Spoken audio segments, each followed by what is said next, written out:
Mr. Speaker, as you know, having sat throughout this entire debate, it has been a passionate debate characterised by many excellent speeches, and I commend the members for Tiverton and Honiton, Bolton West, East Surrey, Mid Norfolk, Plymouth Moorview, Broxtowe, Stirling, Dudley South, Faversham and Stoke-on-Trent South on my side for a series of outstanding speeches. Yeah. But it has also been the case, as the Shadow Secretary of State pointed out, that there have been many powerful speeches from the opposition benches as well.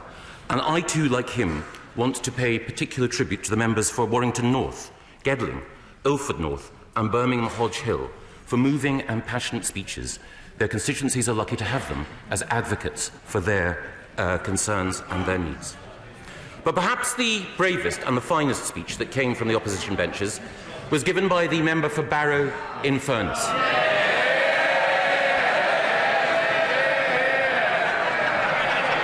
It takes courage.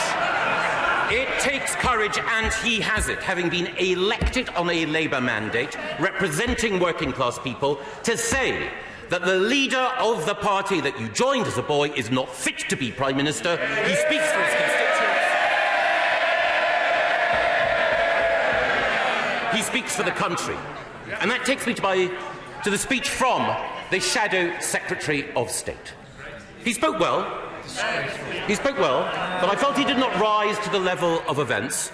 But one thing that was characteristic about his speech, he did not once mention in his speech the leader of the opposition or why he should be Prime Minister.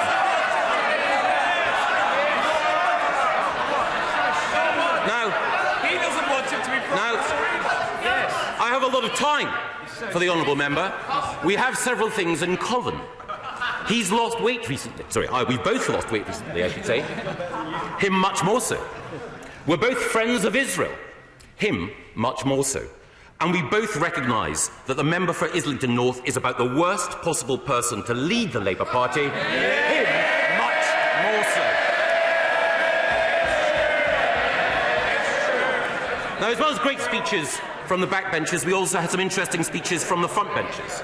We had a speech of over 20 minutes from my great friend, the leader of the Scottish National Party in this place. But again, in those 20 minutes, he did not once mention the common fisheries policy.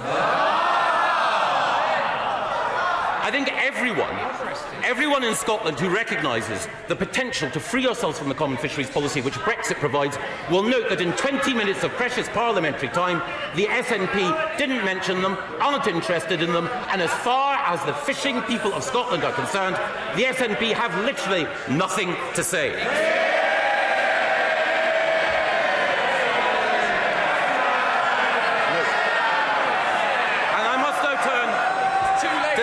I turn to the speech from the leader of the Liberal Democrats, someone whom I also have affection and respect for, and he made a number of good points.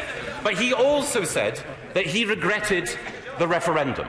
This from the party that was the first in this House to say that we should have a referendum on EU membership. And because he doesn't like the result of the last referendum, he now wants another referendum. The Liberal Democrat policy on referendums is not the policy of Gladstone or Lloyd George, it's the policy of Vicky Pollard. No, but yeah, but no, but yeah.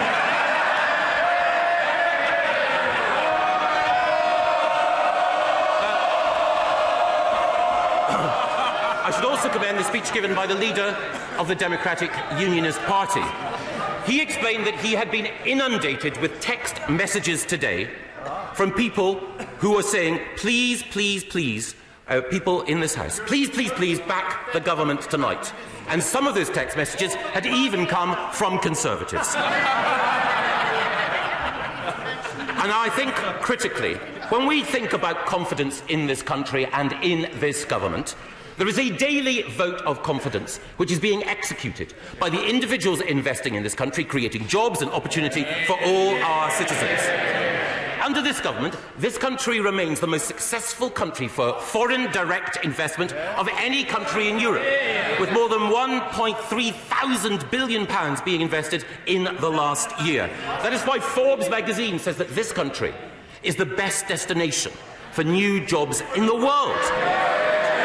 It's why the independent organisation JLL say the best place for the future of services in the world is here in the United Kingdom. It is why, once again, London has been recorded by independent inspectors as the best place in the world for tech investment. And we see that when Spanish rail firms like Talgo shortlist 6 destinations for investment for new rolling stock, all 6 in the United Kingdom. When Boeing opened a new factory in Sheffield to create jobs for British workers. When Chanel moved from France to London in order to establish a new corporate headquarters. Smells good. And when Starbucks moved from Amsterdam to London in order to ensure more investment and jobs. The opposition should wake up and smell the coffee. And all of this, in the words of the BBC, despite Brexit. Now that investment, those jobs that have been created under my right honourable friend the Prime Minister's inspirational leadership, has been invested in public services and social justice.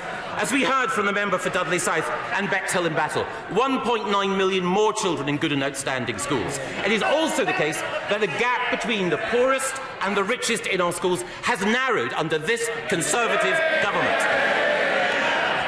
We also have a record level of investment in the NHS. And thanks to my right honourable friend, the Secretary of State for Health, a 10-year plan, £20 billion investment, £394 million extra every week for our NHS. And we also have investment in our national security. We meet the 2% target for investment in NATO, and we have 2 new aircraft carriers capable of projecting British force and influence across the world in defence of freedom and democracy. And in contrast, while we are standing up for national security, what about the right honourable gentleman, the member for Islington North? He wants to leave NATO. He wants to get rid of our nuclear deterrent.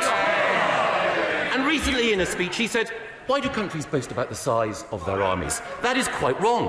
Why don't we emulate Costa Rica that has no army at all? No allies, no deterrent, no army. No way can this country ever allow that man to be our Prime Minister and in charge of our national security.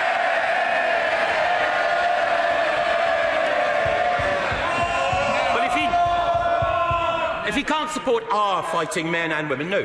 Who does he support? Who does he stand beside? Well, it was fascinating to discover that the right honourable gentleman, the Leader of the Opposition, was there when a wreath was laid. Shocking. A wreath was laid to commemorate those who were involved in the massacre at the Munich Olympics of Israeli athletes. Never apologise. Now, he says he was present but not involved. Present but not involved sums him up when it comes to national security.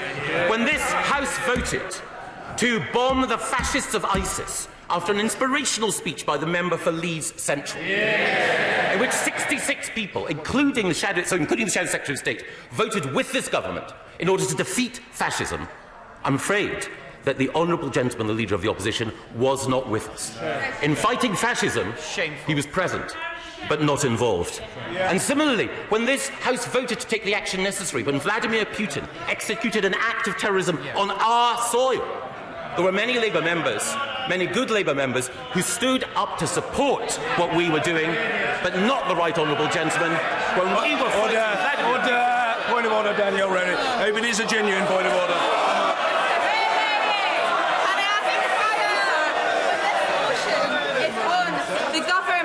How is this relevant? And is this not dangerous? If the Secretary of State were out of order, I'd have said so. I didn't, because he isn't. Secretary of State. Thank you very much, Mr. Speaker. And if the Leader of the Opposition won't stand up against Putin when he attacks people in this country, if he won't stand up against fascists when they are running riot in Syria, if he will not stand up for this country when a critical national security questions are being asked, how can we possibly expect him to stand up for us in European negotiations? Will he stand up for us against Spain over Gibraltar? Will he stand up against the Commission in order to ensure that we get a good deal? Of course he won't, because he won't even stand up for his own members of Parliament.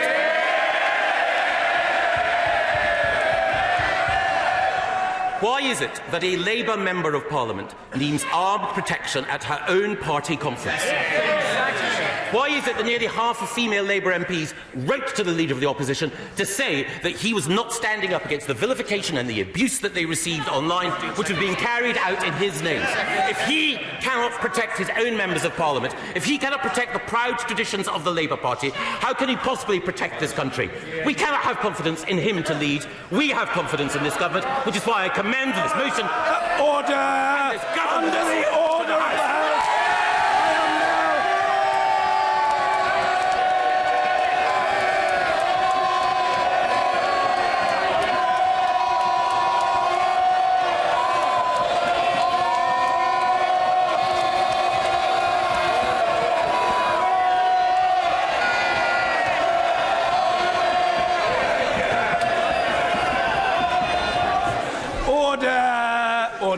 Under the order of the House of today, I am now required to put the question.